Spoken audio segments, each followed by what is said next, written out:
Hello friend, स्वागत है आप सभी का अपने यूट्यूब चैनल आद्या स्टडी एकेडमी में। मैं आशा करती हूँ आप सभी बहुत अच्छे होंगे और अपनी तैयारी बहुत अच्छी तरीके से कर रहे होंगे। जैसा कि आपके सीटेट एग्जाम में लास्ट अब 20 दिन का टाइम बचा है, तो आपको लास्ट के 20 दिन में ज़्यादा से ज़्यादा प्रश्नों की प्रैक्टिस करनी है, कुछ नया नहीं पढ़ना है। और प्रश्नों की प्रैक्टिस में आपको प्रीवियस ईयर क्वेश्चन और साथ ही नए क्वेश्चन, दोनों तरीके के क्वेश्चन की प्रैक्टिस करनी है। इसी को ध्यान में रखते हुए हम फाइनली जो लास्ट 20 दिन की तैयारी की प्रैक्टिस सेट की क्लासेस हैं वो हमने जारी कर दिए हैं, जहाँ पे हम साइंस के सारे महत्वपूर्ण टॉपिक के चुनिंदा प्रश्नों की प्रैक्टिस यहाँ पे हम करने वाले हैं। लेकिन ये प्रश्न बहुत इंपॉर्टेंट होंगे और आपके एग्जाम में आने वाले प्रश्न होंगे, जिसमें प्रीवियस ईयर क्वेश्चन भी रहेंगे, सेलेक्टेड टॉपिक के प्रीवियस ईयर क्वेश्चन, और साथ ही उन टॉपिक के मोस्ट इंपॉर्टेंट नए बनने वाले प्रश्न भी रहेंगे। तो ये प्रैक्टिस सेट की जो सीरीज चल रही है, आप इसको जरूर फॉलो करिएगा, क्योंकि अगर आपने साइंस की बिल्कुल भी तैयारी नहीं की है और आप सिर्फ साइंस की प्रैक्टिस सेट की ये प्लेलिस्ट देख लेते हैं, तो आप साइंस में बहुत अच्छा स्कोर कर पाएंगे, इसकी गारंटी है। आपको ध्यान से एक एक क्लास देखना है और एक एक प्रश्न को ध्यान से पढ़ना है, कॉन्सेप्ट क्लियर करते हुए पढ़ना है, बस हो गया। तो चलिए स्टार्ट करते हैं आज की इस क्लास को, देखते हैं आज का हमारा पहला प्रश्न क्या है। और क्लास स्टार्ट करने से पहले आप सभी से रिक्वेस्ट है कि अगर आप चैनल पर नए हैं तो चैनल को सब्सक्राइब करके वीडियो को लाइक जरूर करते चलिएगा। आज का हमारा पहला प्रश्न है कि दैनिक जीवन के निम्नलिखित उदाहरण पढ़िए तथा उचित विकल्प का चयन कीजिए। ए है, जब भोजन खराब होता है तो वह दुर्गंध उत्पन्न करता है। बी है, सेब के एक टुकड़े को जब कुछ क्षण के लिए बाहर रखा जाता है तो वह भूरा हो जाता है। सी है, चींटी के काटने से उत्पन्न जलन को शांत करने के लिए कैलामीन का प्रयोग किया जाता है। बताइए इस प्रश्न का करेक्ट आंसर क्या होगा। बी एक भौतिक परिवर्तन है, ए बी भौतिक परिवर्तन है, सभी रासायनिक परिवर्तन है, ए और बी रासायनिक परिवर्तन प्रस्तुत करते हैं। देखिए, भौतिक और रासायनिक परिवर्तन से हर एक शिफ्ट में ऑन एवरेज मान के चलिए तो 2 से 3 प्रश्न जरूर पूछे जाते हैं, इसीलिए इस टॉपिक को तो अच्छे से ही पढ़ के जाना है। अब यहाँ पे स्टेटमेंट फर्स्ट दिया है कि जब भोजन खराब होता है तो वह दुर्गंध उत्पन्न करता है। अब बताइए, जब हमने भौतिक और रासायनिक परिवर्तन पढ़ा था तो उसमें हमने पढ़ा था ना कि रासायनिक परिवर्तन कौन कौन से होते हैं और भौतिक परिवर्तन कौन कौन से होते हैं। तो रासायनिक परिवर्तन में हमने पढ़ा था कि अगर कोई भी चीज सड़ रही है तो किसी भी चीज का सड़ना, किसी भी चीज का पकना, ये किस में आता है, रासायनिक परिवर्तन में आता है। किसी भी चीज का जलना रासायनिक परिवर्तन में आ रहा है। अगर किसी भी चीज के गंध में परिवर्तन हो रहा है तो रासायनिक परिवर्तन होगा, क्योंकि जो रासायनिक परिवर्तन होता है इसको हम रिवर्स नहीं कर सकते। अगर कोई चीज एक बार हो गई तो हो गई, क्योंकि यहाँ पे क्या हो जाता है, एक नया ही पदार्थ बन जाता है जिसका गुण मेन पदार्थ से बिल्कुल अलग होता है। जबकि भौतिक परिवर्तन क्या होता है कि अगर किसी वस्तु के आकार में परिवर्तन हो रहा, किसी वस्तु के अवस्था में परिवर्तन हो रहा, तो वो क्या कहलाएगा, भौतिक परिवर्तन कहलाएगा। इसमें नया पदार्थ बिल्कुल भी नहीं बनता है, यानी जो नए पदार्थ का या पुराने पदार्थ का गुण होता है वो वही का वही बना रहता है, क्योंकि यहाँ पे नया पदार्थ नहीं बनता। और साथ ही हम इसको रिवर्स भी कर सकते हैं। रिवर्स क्यों कर सकते हैं, जैसे कि बर्फ से पानी और पानी से बर्फ बनाया जा सकता है। तो यहाँ पे स्टेटमेंट फर्स्ट पे देखिए कि जब भोजन खराब होता है तो वह दुर्गंध उत्पन्न करता है। अब भोजन खराब हुआ, खराब होने के बाद दुर्गंध भी उत्पन्न कर दिया, तो खराब होना, दुर्गंध, गंध में परिवर्तन होना, ये कैसा परिवर्तन होता है, रासायनिक परिवर्तन होता है। तो ए तो रासायनिक परिवर्तन हो जाएगा।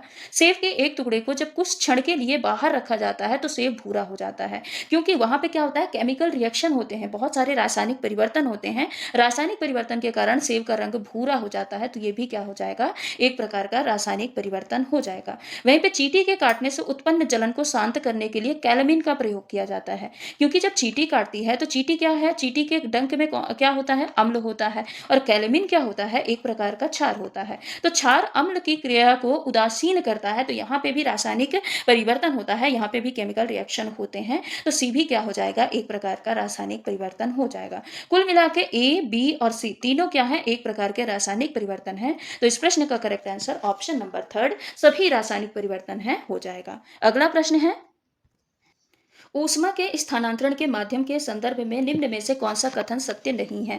संवहन केवल द्रव एवं गैसों में होता है, गैसों में विकिरण नहीं हो सकता है, चालन गैसों में हो सकता है, ऊष्मा का स्थानांतरण एक से अधिक माध्यमों में हो सकता है। ठीक है, हो सकता है। बताइए इस प्रश्न का करेक्ट आंसर क्या होगा। कुल मिला के यहाँ पे चालन, संवहन और विकिरण के बारे में पूछा है, और तीनों क्या होते हैं, ऊष्मा स्थानांतरण की विधियां होती हैं। तो यहाँ पे पहला जो यहाँ पे ऑप्शन ऑप्शन है वो दिया है कि संवहन केवल द्रवों में एवं गैसों में होता है। तो देखिए ये बिल्कुल करेक्ट है कि संवहन में होता क्या है कि जैसे हम एक पात्र में पानी लिए और पानी को हम भर के गर्म होने के लिए रख दिए। जब हम पानी को गर्म होने के लिए रखेंगे तो नीचे के जो अणु होते हैं ये गर्म होकर ऊपर जाते हैं, हल्के होकर ऊपर जाते हैं। तो ऊपर के जो ठंडे अणु हैं वो ठंडे अणु नीचे आ जाते हैं, क्योंकि नीचे क्या होता है, कम घनत्व का क्षेत्र होता है और ऊपर अधिक घनत्व का क्षेत्र होता है। तो यहाँ पे कुल मिला के अणुओं में गति होती है और अणुओं में गति होने की वजह से जो पानी है वो पूरा गर्म हो जाता है। तो संवहन जो होता है ये द्रवों और गैसों में ऊष्मा स्थानांतरण की एक विधि है। तो ये बिल्कुल सही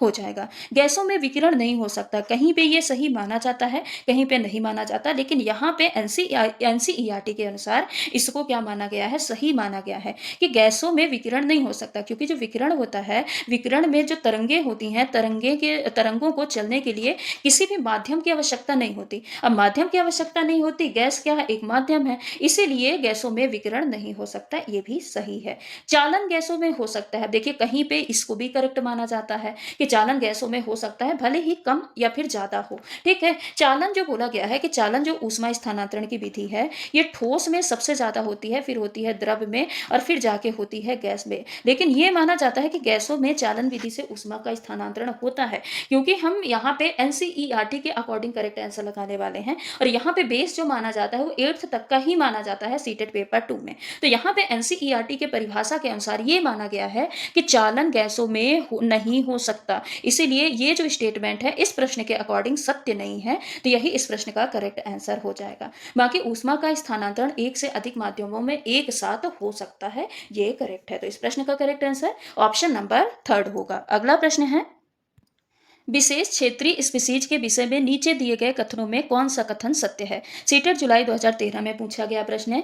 अपने आवास के नष्ट होने का इन पर कोई प्रभाव नहीं होता है। ये केवल चिड़ियाघरों एवं वनस्पतिक उद्यानों में पाई जाती हैं। ये केवल विशिष्ट आवास में ही पाई जाती हैं। विशेष क्षेत्रीय स्पीसीज कभी भी संकटापन्न नहीं हो सकती। बताइए इस प्रश्न का करेक्ट आंसर क्या होगा। तो यहाँ पे क्या दिया है, विशेष क्षेत्रीय स्पीसीज यानी क्या होता है, एंडेमिक स्पीसीज। अब ये जो एंडेमिक स्पीसीज होते हैं, एंडेमिक स्पीसीज क्या स्पीसीज होते हैं, ऐसे प्रजाति जो किसी एक विशेष क्षेत्र में पाए जाएं या किसी विशेष स्थान में ही पाए जाते हैं, उनको हम एंडेमिक स्पीसीज बोलते हैं। और जैसे कोई भी पौधा है या कोई भी जानवर है कि वे केवल ये एक विशेष क्षेत्र में पाया जा रहा है, तो इसको हम विशेष क्षेत्रीय स्पीसीज कह देंगे। अब बताइए क्या इनका आवास नष्ट हो जाएगा तो इन पे कोई प्रभाव नहीं पड़ेगा? बिल्कुल बहुत ज्यादा प्रभाव पड़ेगा, क्योंकि ये एक विशेष स्थान पे ही पाए जाते हैं और अगर इनका आवास नष्ट हो गया तो इन पे बहुत ही प्रतिकूल प्रभाव पड़ेगा। ये केवल चिड़ियाघरों एवं वनस्पतिक उद्यानों में पाई जाती हैं, तो ये भी गलत होगा। ये केवल एक विशिष्ट आवास में ही पाए जाते हैं, ये इस प्रश्न का करेक्ट आंसर होगा। ठीक है, तो इस प्रश्न का करेक्ट आंसर ऑप्शन नंबर 3 है। अगला प्रश्न है, निम्नलिखित में से गलत कथन पहचानिए। किसी तरल में गति करते किसी पिंड पर घर्षण बल उसकी आकृति पर निर्भर करता है। बॉल बियरिंग का उपयोग मशीनों के भागों के बीच घर्षण में वृद्धि करने के लिए किया जाता है। पृथ्वी पर संपर्क में रखे दो पृष्ठों के बीच घर्षण कभी भी समाप्त नहीं किया जा सकता। लोटनिक घर्षण सर्पी घर्षण से कम होता है। यहाँ पे सर्पी घर्षण होगा। यहाँ पे गलत कथन पूछा है कि घर्षण के बारे में गलत कथन कौन सा है। तो देखिए जो घर्षण होता है, घर्षण क्या है, एक प्रकार का बल है, लेकिन कैसा बल है, ये विरोधी बल है। कैसा बल है, विरोधी बल है। अगर मान लीजिए कोई व्यक्ति या वस्तु इस डायरेक्शन में जा रहा है तो ये इसके जस्ट ऑपोजिट डायरेक्शन में लगने वाला एक विरोधी बल होता है, जो वस्तु को आगे बढ़ाने में क्या करता है, मदद करता है। अब घर्षण बल भी एक स्थैतिक घर्षण बल होता है। कैसा बल होता है, स्थैतिक घर्षण बल होता है। ये किसी वस्तु में स्थिति के कारण उत्पन्न होता है। ठीक है, एक होता है गतिक घर्षण बल। कैसा बल होता है, गतिक घर्षण बल होता है। ये किसी वस्तु में गति के कारण उत्पन्न होता है। ठीक है, लेकिन गतिक घर्षण बल जो होता है ये दो प्रकार का होता है। एक होता है सर्पी घर्षण बल और दूसरा क्या होता है, लोटनिक। दूसरा क्या होता है, लोटनिक घर्षण बल। अब सर्पी घर्षण बल क्या होते हैं, जैसे आप देखिए पुराने जमाने में संदूक होती थी, उस संदूक को आप जमीन पे रखिए और फिर खिसकाइए तो उन सतहों के बीच जो बल लग रहा है उसको हम क्या बोलते हैं, सर्पी घर्षण बल। ये जो है ये फिसलन के कारण लगने वाला बल है। कैसे, फिसलन के कारण लगने वाला बल है। अब इसी संदूक में आप पहिए लगा दीजिए। पहिए लगाने पे ये संदूक आसानी से थोड़ा-सा बल लगाएँगे ना तो ये गुड़, गुड़, गुड़, गुड़ करके आगे बढ़ने लग जाएगी। तो ये कौन-सा बल हो जाएगा? ये हो जाएगा लोटनिक घर्षण। क्या हो जाएगा? लोटनिक घर्षण। यहाँ पे कौन-सा घर्षण लग रहा है? यहाँ पे लोटनिक घर्षण लग रहा है। तो अब बताइए बल किसमें ज़्यादा लगा? जब हम किसी संदूक को फिसला के ज़मीन में चला रहे थे, धक्का दे रहे थे तब बल ज़्यादा लगा, कि जब हम लुढ़का के पहिए लगा के चला रहे थे तब बल ज़्यादा लगा? तो जब हम फिसला के चला रहे थे तब बल ज़्यादा लग रहा था। इसीलिए हम कह सकते हैं कि जो सर्पी घर्षण बल होता है ये ज़्यादा होता है लोटनिक से। ठीक है, लोटनिक से सर्पी घर्षण बल क्या होता है? हमेशा ज़्यादा होता है। अब हम आते हैं ऑप्शन पे। ऑप्शन में क्या दिया है कि किसी तरल में गति करते किसी पिंड पर घर्षण बल उसकी आकृति पर निर्भर करता है। तो बिल्कुल आप देखिए पानियों में जो जहाज चलते हैं उनका मुंह कैसे त्रिकोणा सा बनाया जाता है ताकि वो पानी को काटें और आसानी से आगे बढ़ पाएं। तो ये स्टेटमेंट बिल्कुल करेक्ट है। दूसरा है वॉल बियरिंग का उपयोग मशीनों के भागों के बीच घर्षण में वृद्धि करने के लिए किया जाता है। नहीं, ये बिल्कुल गलत है, क्योंकि बॉल बियरिंग का उपयोग किस लिए किया जाता है? ताकि मशीनों के बीच में जो घर्षण बल है वो कम हो सके और मशीनों के कलपुर्जे कम घिसे, इसीलिए बॉल बियरिंग का उपयोग किया जाता है। तो ये गलत पूछा है, इसीलिए इस प्रश्न का correct answer option number second हो जाएगा। पृथ्वी पर संपर्क में रखे दो पृष्ठों के बीच घर्षण कभी भी समाप्त नहीं किया जा सकता, ये बिल्कुल करेक्ट है। पृथ्वी पे अगर दो वस्तु रखी हैं या दो व्यक्ति हैं तो उनके बीच में घर्षण कभी भी शून्य नहीं हो सकता, कभी भी समाप्त नहीं किया जा सकता। लोटनिक घर्षण सर्पी घर्षण से कम होता है, इसको तो आपने अभी ही पढ़ा है। तो इस प्रश्न का correct answer option number second हो जाएगा। अगला प्रश्न है, आयोडीन और पोटेशियम क्लोराइड के मिश्रण से आयोडीन को पृथक किस प्रकार से किया जा सकता है? परासरण विधि द्वारा, ऊर्ध्वपातन विधि द्वारा, विखंडन विधि द्वारा या आसवन विधि द्वारा। ठीक है, तो अब देखिए यहाँ पे जो आयोडीन होता है, पोटेशियम क्लोराइड होता है, ये दोनों क्या होते हैं? ये ऐसे आयोडीन एक ऐसा पदार्थ होता है जो कि सीधे ठोस से किस में बदल जाता है? गैस में बदल जाता है बिना द्रव अवस्था में आए हुए।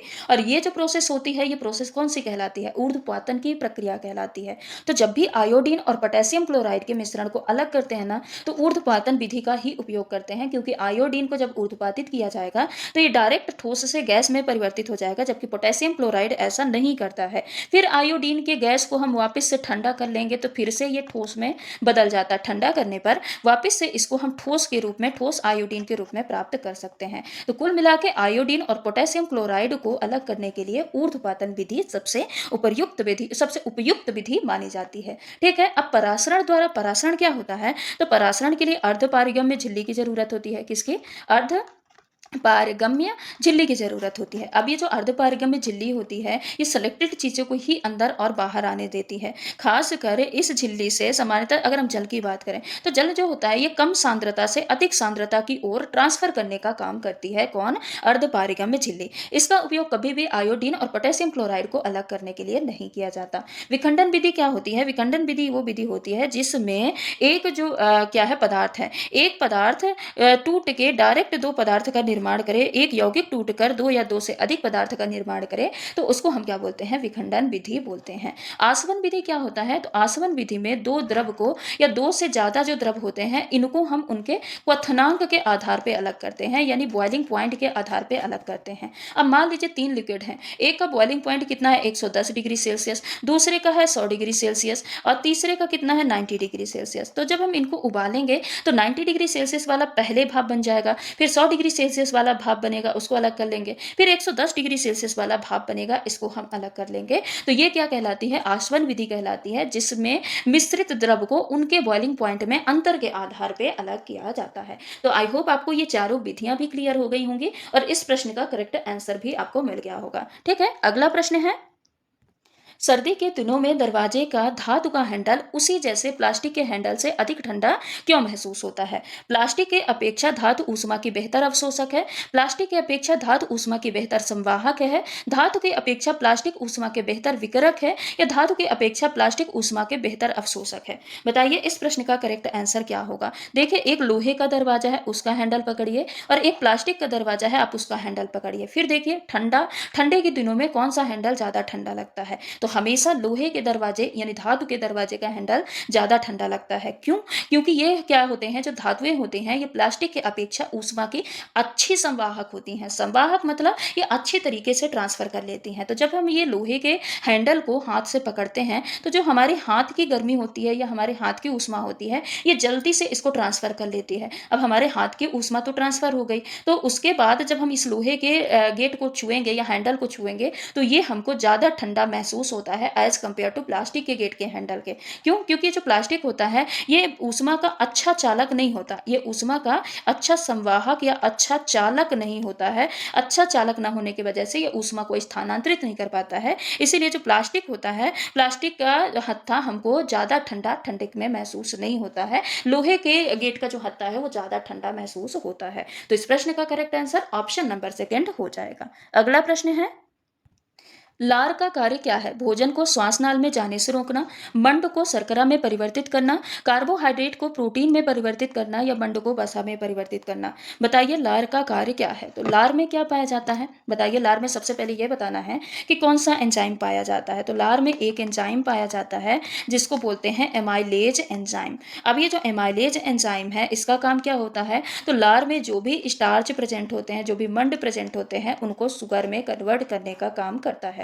शुगर में भी कौन सा शुगर? माल्टोज शुगर में कन्वर्ट करने का काम करता है। तो लार का मेन काम क्या है? मंड को शुगर में या शर्करा में परिवर्तित करना, जो कि ऑप्शन नंबर सेकंड में दिया है। तो इस प्रश्न का correct answer option number second हो जाएगा। बाकी भोजन को श्वास नाल में जाने से रोकना, ये काम किसका होता है? एपीग्लॉटिस का। किसका काम होता है? एपीग्लॉटिस का काम होता है, लार का काम नहीं होता। ठीक है, अगला प्रश्न है, प्लास्टिक के सामान्य विशिष्ट गुण हैं टिकाऊ, विद्युत के सुचालक, अनअभिक्रियाशील। टिकाऊ, ऊष्मा के सुचालक, अनअभिक्रियाशील। ऊष्मा के सुचालक, वजन में हल्के, विद्युत के सुचालक। या टिकाऊ, वजन में हल्के, अनअभिक्रियाशील। बताइए इस प्रश्न का करेक्ट आंसर क्या होगा? तो प्लास्टिक के सामान्य विशिष्ट गुण कौन से होते हैं? तो दो गुण तो सबको पता होंगे प्लास्टिक के। एक तो ये विद्युत विद्युत और ऊष्मा दोनों का क्या होता है? कुचालक होता है, सुचालक नहीं होता। क्या होता है? दोनों का कुचालक होता है। अब इसी कुचालकता के आधार पे हम करेक्ट आंसर तक पहुंच जाएंगे। अब देखिए यहाँ पे, देखिए ऑप्शन एलिमिनेट करिए। विद्युत के सुचालक लिखा है तो सुचालक नहीं होता, कुचालक होता है। टिकाऊ तो ठीक है, ऊष्मा का सुचालक, तो ऊष्मा का सुचालक नहीं होता प्लास्टिक, ऊष्मा का सुचालक नहीं होता। तो इस प्रश्न का करेक्ट आंसर क्या हो जाएगा? ऑप्शन नंबर 4 तो हो जाएगा कि जो प्लास्टिक होते हैं टिकाऊ होते हैं, लंबे समय तक खराब नहीं होते हैं। ठीक है, वजन में हल्के होते हैं। धातुओं के कंपैरिजन में तो प्लास्टिक वजन में बहुत हल्के होते हैं और किसी दूसरे पदार्थों से आसानी से अभिक्रिया भी नहीं करते हैं। तो इस प्रश्न का करेक्ट आंसर ऑप्शन नंबर 4 टिकाऊ, वजन में हल्के और अनअभिक्रियाशील हो जाएगा। अगला प्रश्न है, रासायनिक परिवर्तन के संदर्भ में निम्नलिखित कथनों पर विचार करें। यदि किसी अयस्क में धातु का निष्कर्षण करना हो, जैसे लौह अयस्क से लोहे का निष्कर्षण हमें करना है, तो निश्चित क्रम में रासायनिक परिवर्तन करने पड़ते हैं। दूसरा है, किसी भी पदार्थ का जलना रासायनिक परिवर्तन है। तीसरा है, चुंबक का एक बड़ा टुकड़ा तोड़ने पर चुंबक का कण एक रासायनिक परिवर्तन होगा। उपरोक्त में से कौन सा कथन सत्य है? केवल एक, केवल दो, केवल तीन या फिर एक या दो। बताइए इस प्रश्न का करेक्ट आंसर क्या होगा?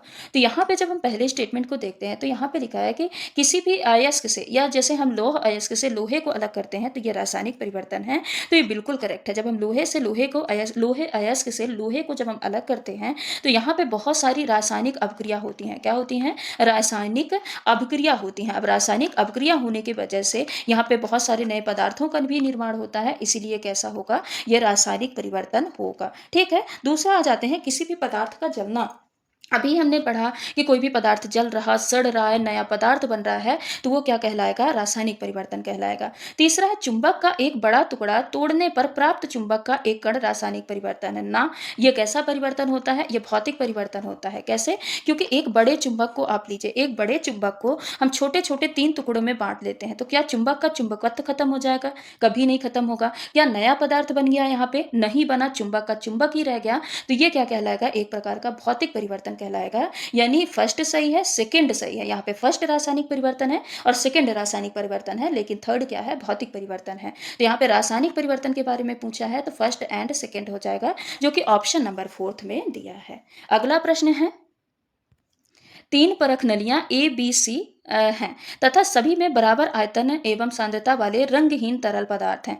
तीनों परख नलियों में हम एक एक बूंद फिनोप्थलीन की डालते हैं। तो अवलोकन किया गया कि ए और बी कैसे हो जाते हैं रंगहीन, जबकि सी कैसा हो जाता है गुलाबी रंग का हो जाता है। अब इस गुलाबी रंग का जो घोल तैयार हुआ है इसको हम ए और बी परख नली में फिर से डालेंगे। तो फिर देखा गया कि ए तो रंगहीन हो गया लेकिन बी गुलाबी रंग ले लेता है। तो इनमें से कौन सा निष्कर्ष सही है? ए सांद्र अम्ल, बी सांद्र क्षार, सी तनु अम्ल। ए तनु अम्ल, बी सांद्र अम्ल और सी सांद्र क्षार। ए सांद्र अम्ल, बी तनु अम्ल और सी सांद्र क्षार, या ए सांद्र अम्ल, बी तनु अम्ल और सी क्या हो जाएगा तनु क्षार। बताइए इस प्रश्न का करेक्ट आंसर यहाँ पे क्या होगा? तो यहाँ पे क्या है, फिनोप्थलीन की क्रिया विधि है अम्ल और क्षार के साथ। तो जो फिनोप्थलीन होता है अगर इसको हम अम्ल के साथ मिलाते हैं, किसके साथ? अम्ल के साथ, तो अम्ल के साथ ये कैसा रंग देता है? रंगहीन हो जाता है। हो जाता है कि नहीं? अम्ल के साथ कैसा हो जाता है? रंगहीन हो जाता है।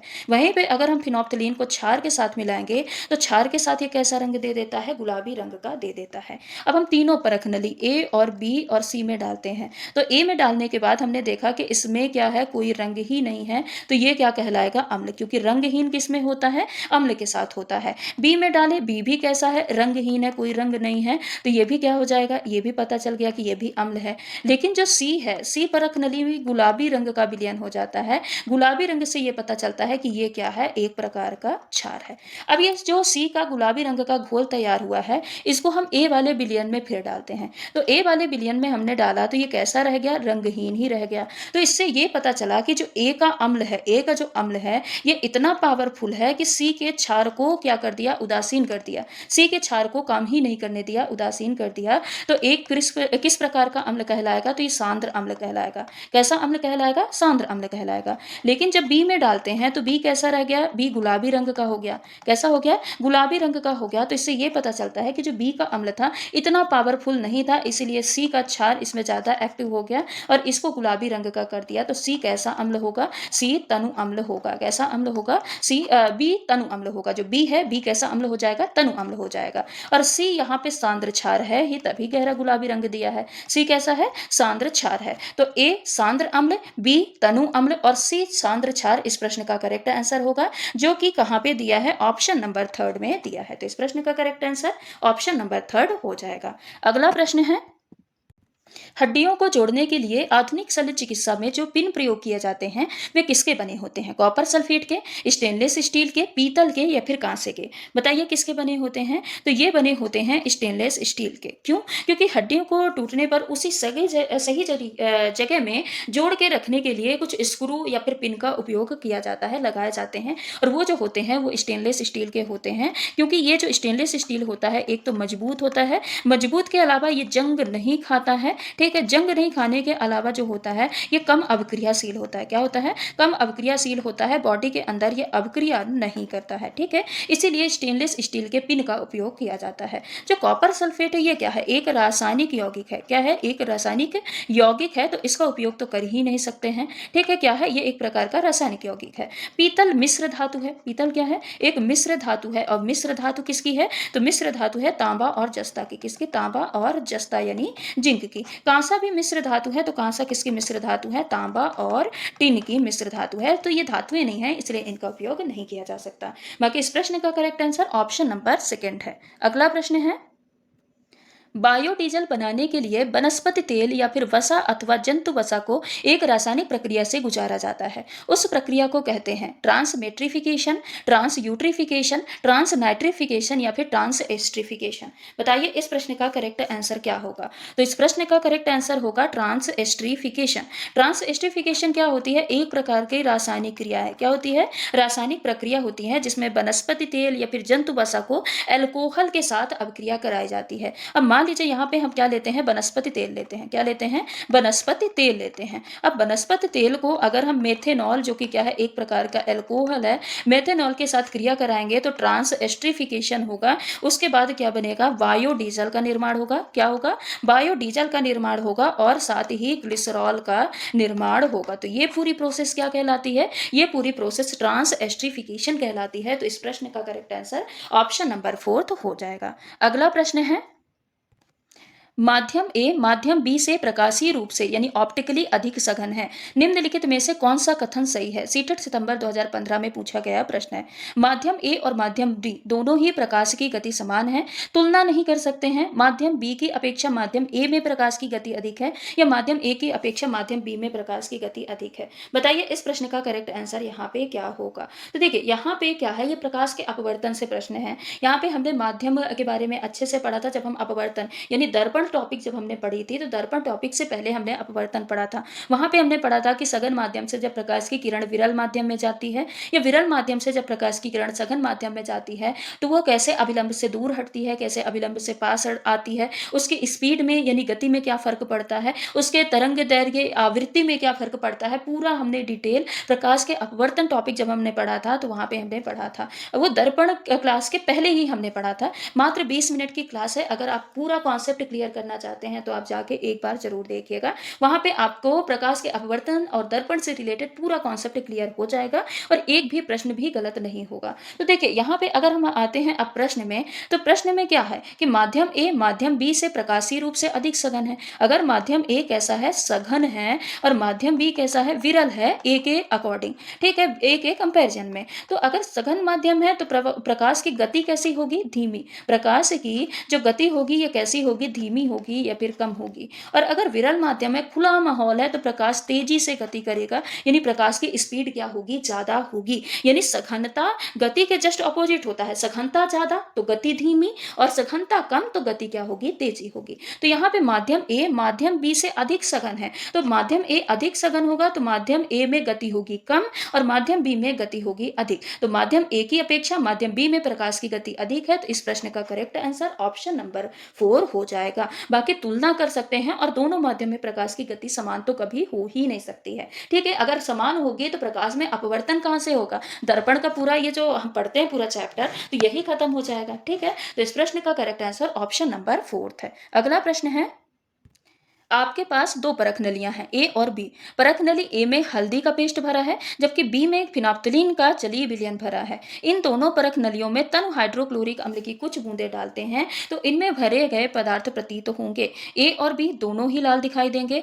ए लाल दिखाई देगा जबकि बी रंगहीन रहेगा। ए में पीला रंग आएगा जबकि बी गुलाबी दिखाई देगा। ए में पीला रहेगा जबकि बी रंगहीन रहेगा। बताइए इस प्रश्न का करेक्ट आंसर क्या हो जाएगा। तो यहाँ पे प्रश्न में दिया क्या है, प्रश्न में दिया है कि ए जो है, ए परख नली में हमने क्या डाला, हल्दी का पेस्ट डाला, दोनों ही प्राकृतिक सूचक होते हैं। बी में हमने क्या डाला, फिनोफ्थलीन डाला, क्या डाला, फिनोफ्थलीन डाला, ठीक है। फिनोफ्थलीन डालने के बाद हमने ये देखा कि दोनों में हमने क्या डाला, तन हाइड्रोक्लोरिक अम्ल डाला।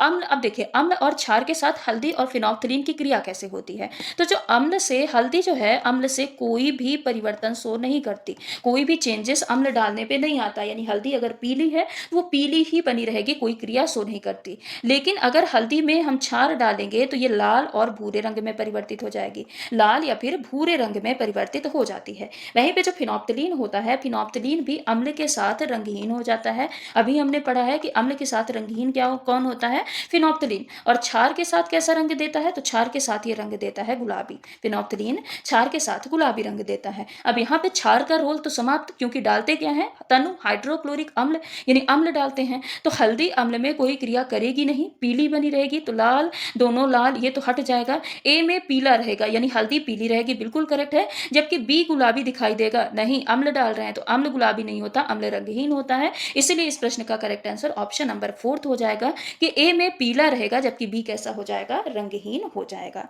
अगला प्रश्न है, अवायवीय जीवाणु जैविक अपशिष्ट पदार्थों को अपघटित कर जैव गैस या बायोगैस बनाते हैं, यह परिवर्तन ए है। फिर जैव गैस ईंधन के रूप में जलाई जाती है, यह परिवर्तन बी है। निम्नलिखित कथन इन परिवर्तनों के संबंधित सही है, सही कथन का चुनाव करना है, ठीक है। प्रक्रम ए रासायनिक परिवर्तन है, प्रक्रम बी रासायनिक परिवर्तन है। ए और बी दोनों ही रासायनिक परिवर्तन है, उपरोक्त में से कोई भी प्रक्रम रासायनिक परिवर्तन नहीं है। इस प्रश्न का करेक्ट आंसर क्या होगा। तो देखिए पहला क्या कर रहा है, पहले में प्रक्रम समय में जैविक अपशिष्ट को बायोगैस बनाया जा रहा। जब जैविक अपशिष्ट यानी जो अवायवीय जो जीवाणु हैं, जैविक कचरे को क्या करते हैं, तोड़ते हैं, तोड़ के नया पदार्थ बनाते हैं, जैसे कि मीथेन। तो अब यहाँ पे नया पदार्थ बन रहा है, तो प्रक्रम ए क्या होगा, प्रक्रम ए यहाँ पे परिवर्तन ए या प्रक्रम ए जो भी करना चाहें, तो ये प्रक्रम ए है, ये कैसा परिवर्तन होगा, ये एक प्रकार का रासायनिक परिवर्तन हो जाएगा। कैसा परिवर्तन होगा, रासायनिक परिवर्तन होगा। बी में क्या है कि जो बायोगैस है ये ईंधन के रूप में जलाई जा रही। अब कोई भी चीज जलती है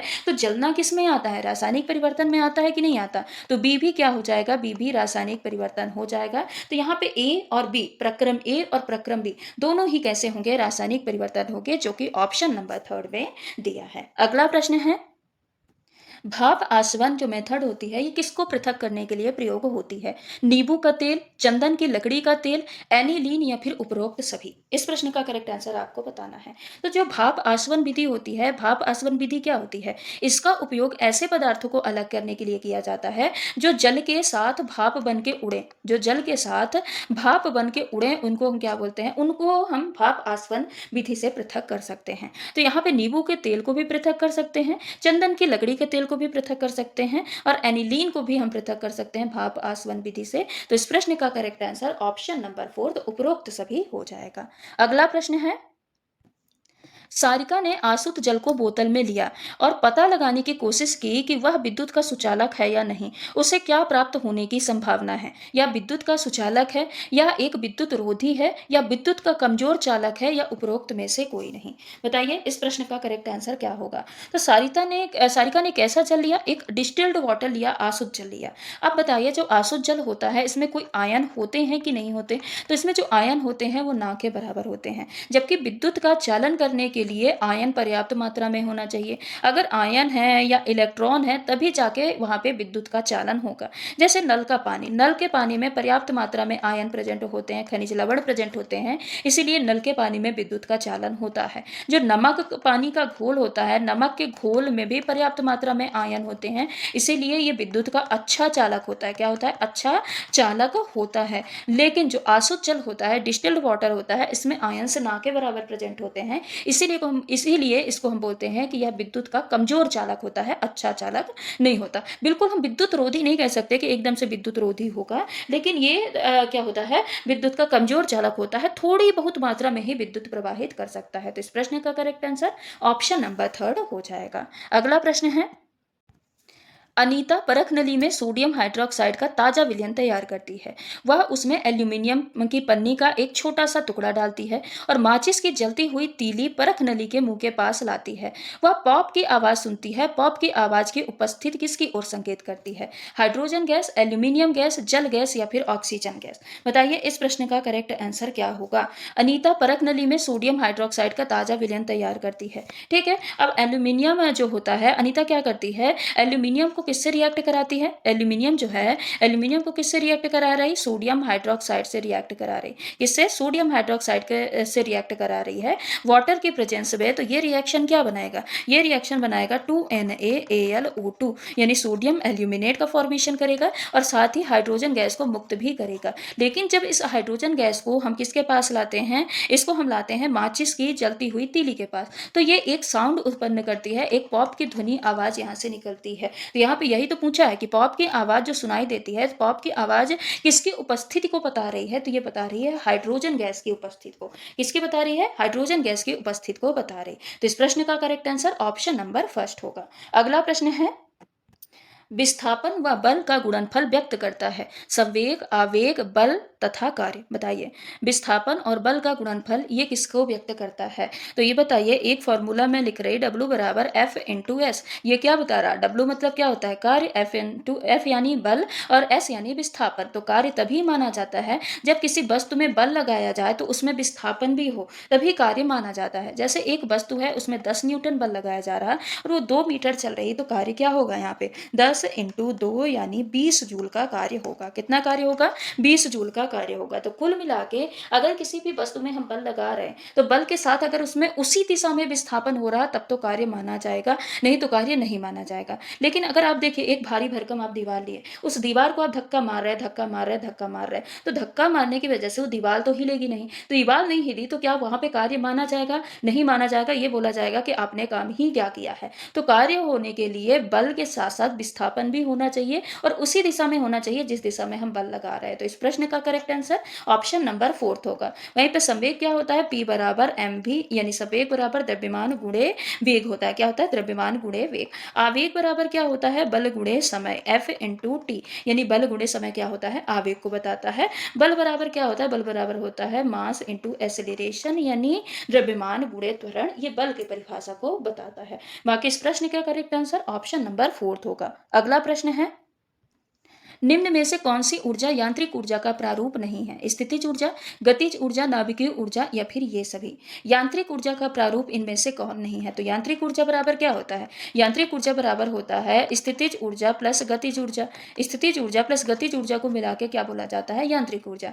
स्थितिज ऊर्जा क्या होती है? अगर किसी वस्तु के स्थिति के कारण जो स्थिति में जो ऊर्जा उत्पन्न होती है उसको हम स्थितिज ऊर्जा, और किसी भी वस्तु के गति के कारण जो ऊर्जा उत्पन्न होती है उसको हम क्या बोलते हैं? गतिज ऊर्जा। और इन दोनों ऊर्जा को मिला के हम क्या बोलते हैं कि ये क्या कहलाती है? मैकेनिकल एनर्जी या यांत्रिक ऊर्जा कहलाती है। तो potential energy plus kinetic energy equal to mechanical energy. तो यहाँ पे जो नाभिकीय ऊर्जा है ये यांत्रिक ऊर्जा का प्रारूप नहीं होता है। तो इस प्रश्न का करेक्ट आंसर ऑप्शन नंबर 3 हो जाएगा। तो ये रहे आज के कुछ हमारे महत्वपूर्ण प्रश्न, जिसमें बहुत सारे प्रश्न आपके प्रीवियस ईयर क्वेश्चन के थे और सारे प्रश्न इंपॉर्टेंट टॉपिक के थे। यानी उन टॉपिक के प्रश्न जैसे भौतिक एवं रासायनिक परिवर्तन, 2 से 3 प्रश्न हर एक शिफ्ट में देखने को मिले हैं। तो इनसे हमने प्रश्न लिए हैं। अम्ल क्षार से प्रश्न बहुत पूछे जाते हैं, हमने अम्ल क्षार से प्रश्न लिए हैं। ऐसे ही बहुत सारे हम इंपॉर्टेंट टॉपिक है जिनके हमने एक एनर्जी वाला टॉपिक आपका पूछा जाता है, एनर्जी वाले टॉपिक से हमने प्रश्न लिए हैं। तो जितने भी प्रश्न हमने यहाँ पे किए हैं सारे इंपॉर्टेंट टॉपिक के प्रश्न हैं जो कि आपके सीटेट एग्जाम में कई बार पूछे गए हैं और आगे भी पूछे जाएंगे, और उन्हीं से हमने नए प्रश्नों को भी लिया है। तो इस तरह हम PYQ और नए प्रश्नों की प्रैक्टिस करने वाले हैं अगले 20 दिनों के लिए। तो आप ये प्रैक्टिस सेट की सीरीज जरूर ज्वाइन करिएगा। साइंस की बिल्कुल भी तैयारी नहीं की है तो घबराना नहीं है, सिर्फ ये आपको ये प्रैक्टिस सेट लगा लेना है तो आप साइंस में अच्छा स्कोर कर पाएंगे। तो चलिए आज की इस क्लास को हम यहीं पे समाप्त करते हैं, मिलते हैं अगली क्लास में। तब तक के लिए अगर आप चैनल पर नए हैं तो चैनल को सब्सक्राइब कर लीजिएगा, वीडियो को लाइक कर दीजिएगा, साथ ही बेल आइकन को भी हिट कर दीजिएगा ताकि कोई भी अपडेट हो तो उसका नोटिफिकेशन आप तक सबसे पहले पहुंच पाए। धन्यवाद।